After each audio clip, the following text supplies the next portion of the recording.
I sit here on this park bench, and it feels like the first real breath I've taken in months. This is my only day off this week. Normally, I'd spend it fixing something around the house, or sitting out in the garage watching sports and drinking a beer. Or I'd put the news on, just trying to drown out my own thoughts. Sometimes I sleep half the day because I know I've got to wake up at 4 in the morning to do it all over again. But today I had to get out. I had to think. These last several months have gone by so fast, too fast. And now I'm feeling something I don't usually feel. The weight of being alone. Not just by myself, but alone in a way that settles deep in my chest. I worked my whole life trying to be what I thought a man was supposed to be. Provide, protect, keep the roof over everybody's head. But somewhere along the line, I stopped being present. I blinked and my kids grew up without me. Birthdays, games, school nights. I missed all of it.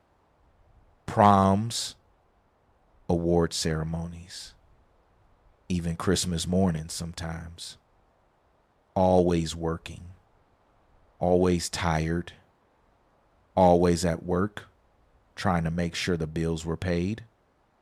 My wife tried to tell me she needed more, that she needed me, but I was raised different.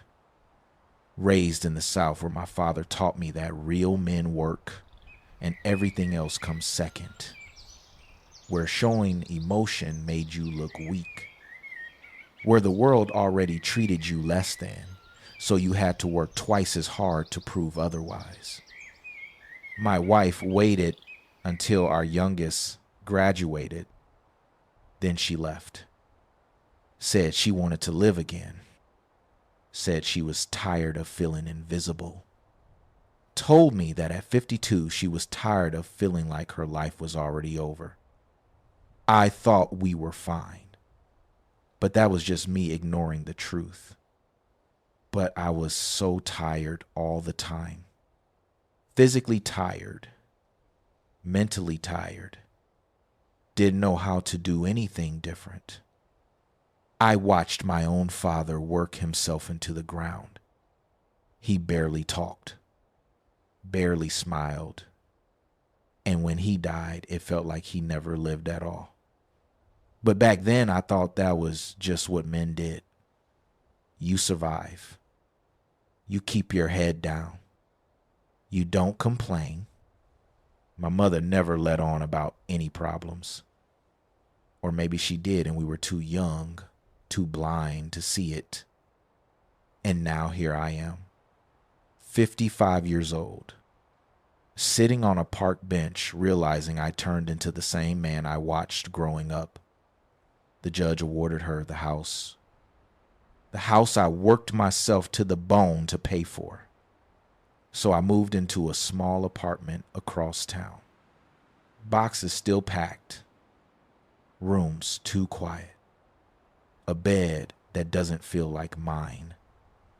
And for the first time in my life, I feel emotions. I don't even have names for. I always heard my father say, God helps those who help themselves. If a man don't work, he don't eat. That was all I ever knew about God. I thought he was a judge in the sky, someone who punished wrong and kept the world in line. I never learned anything about having a relationship with him. And now I'm wondering if all these years I did the right things for the wrong reasons. If I've been carrying burdens I wasn't meant to carry alone. I don't know. All I know is I'm tired. Tired of surviving. Tired of being strong. Tired of pretending I'm okay.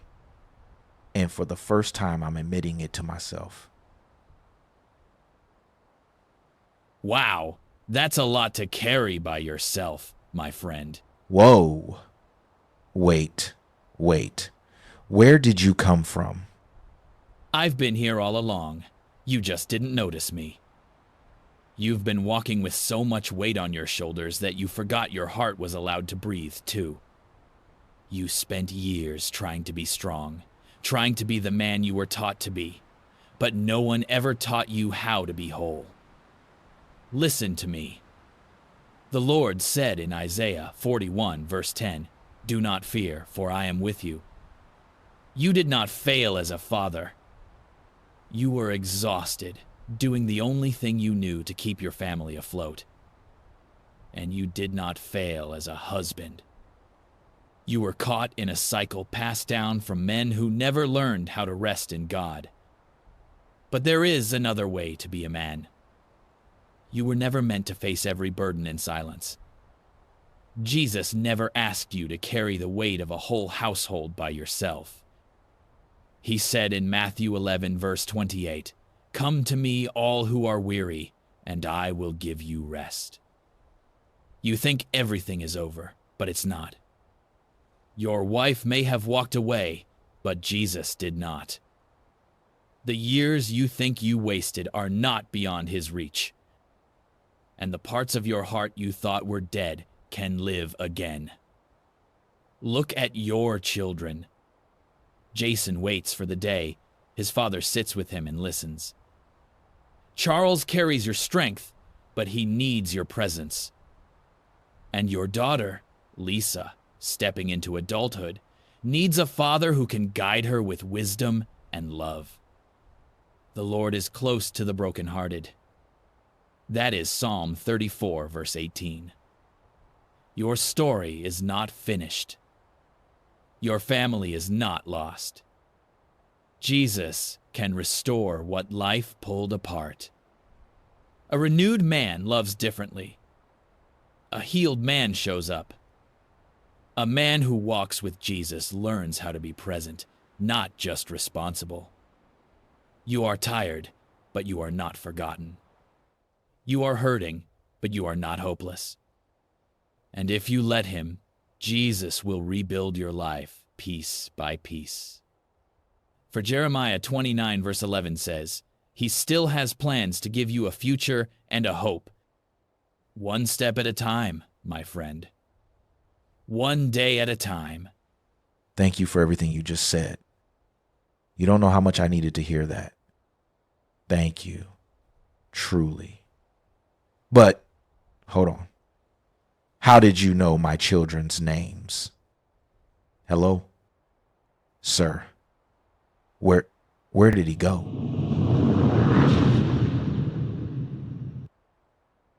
What is going on? I know someone was just here. I heard him. I talked to him. This doesn't make sense. Where did he go? What is happening right now? Did I imagine this? No, I couldn't have.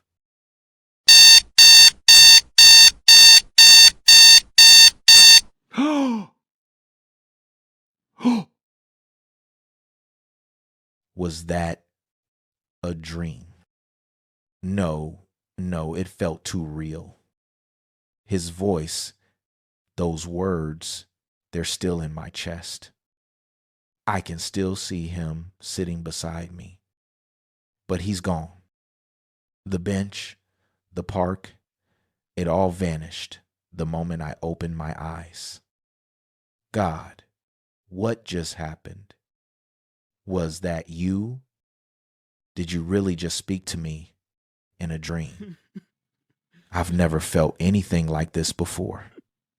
Something in me is awake. Something in me wants to know Jesus for real. Not the way my father talked about him. Not the way I used to ignore him. But real, personal, alive.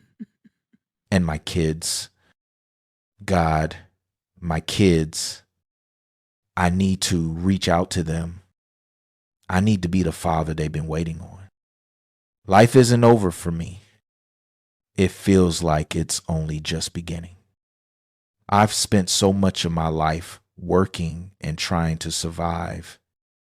But now, now I have a chance to change, to live a life for God, to build a real relationship with Jesus, to do something meaningful with my life, to love again, to travel, to experience new things, to stop wasting my days hiding inside myself, closed off from the world and calling it strength. Thank you, God. Thank you for not giving up on me. Thank you for speaking to me. Thank you for one more chance.